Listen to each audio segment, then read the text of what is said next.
Good evening from the Mountain Weather Information Service. This is your forecaster Jeff Monk looking at the planning outlook on the mountains for the coming week. And the main message is that winter is not over yet. Between Monday, at least over Scotland, and Wednesday, it is going to be very cold indeed.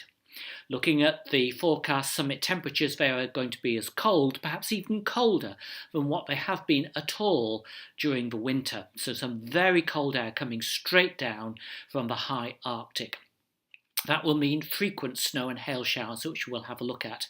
Later in the week, from Thursday onwards, we're not sure of the detail. The winds are going to turn westerly. It's going to be less cold. There will be rain from time to time. But at the moment, some uncertainty as to whether that precipitation won't amount to very much. It still may be snow on highest summits in Scotland, whether it won't amount to very much, or whether we will perhaps, if you like, get a day or so of rain.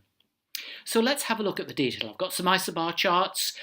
Monday, northwesterly winds streaming down. Something of a cold front will be pushing southwards during the day.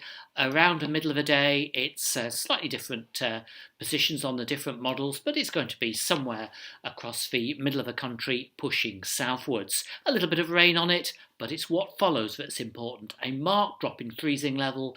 By Monday, the freezing level down to perhaps 700 or 800 metres across the northern Scotland, progressively higher as you come southwards. But what will happen is that even during the daytime further south, temperatures on the summits will be dropping. So let's look at Tuesday and Wednesday. This is actually a chart for Tuesday night, but we will have constant strong northerly winds, at time touching gale force or even severe gale force on the higher summits. So very windy, severe wind chill, temperatures down below freezing point, even on the higher areas of Wales. So really the cold air pushing southwards, and indeed even on the lower summits in northern Scotland, close to freezing. Slight frost, some very sheltered valleys at night. And then if we go to Thursday, and this is as far as I'm going to go, the wind backing westerly, something of a front out to the west will come in. But to be honest, the evolution later next week at this time is uncertain. But I think with westerly winds, there will be low cloud streaming across western mountains frequently. And as I say, there will be rain from time to time. But putting more detail on that at this stage is not really possible. Let's look at precipitation. This is Monday afternoon, or even towards Monday evening. This particular model is one of the faster ones, pushing the front southwards, and this area over southern England is the last of the rain. It may still be across northern England and Wales, at least early in the day, but the total rainfall is not going to be a great deal. The hatched area for the further north is showery precipitation. Shower after shower beginning to come in across the Scottish Highlands of hail to low levels or even valley level, glen level, and also on even moderately high ground of snow, and some really quite sudden heavy squally showers beginning to come in. That hatching represents even on moderately hills of moderate height where the precipitation will have turned to snow or hail. If we look at Tuesday and Wednesday now, this is the afternoon and evenings. Showers everywhere, shower after shower, heavy ones, hail and snow right down to South Wales on, as I say, moderately high slopes, and even on lower slopes in Scotland there's likely to be at least a dusting intermittently.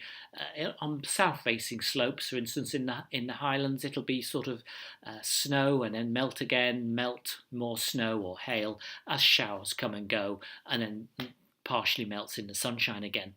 This is the afternoon and evenings. This is the overnight and mornings, with the precipitation still coming down over the sea around Britain, but very little over the land. And this is a typical spring shower situation. Let's go back. All the precipitation streaming and developing inland during the day, whilst overnight most of it dies out over land. Not completely. A few showers may still spread southwards, but the majority of the precipitation will be during the day.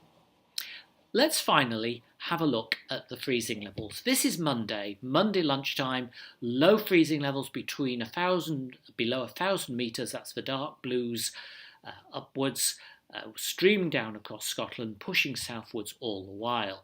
And those deep reds are where the freezing level is down at 200 or 300 metres.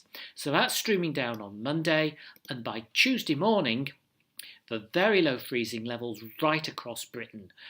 To a certain extent, those deep reds and purple and pinks, I suppose, over southern Scotland and northern England are where it's actually gone frosty, where essentially the freezing level has reached sea level because of frost in the valleys.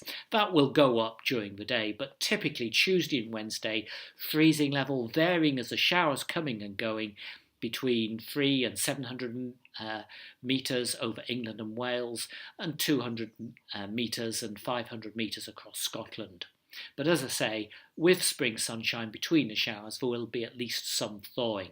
But certainly winter is not over yet, and as I say, in the strong winds on Tuesday and Wednesday, there will be severe wind chill, making it feel as cold as it ever did during the winter.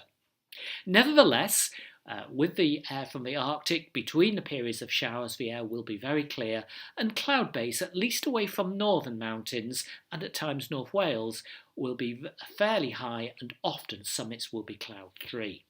So do enjoy your time on the mountains.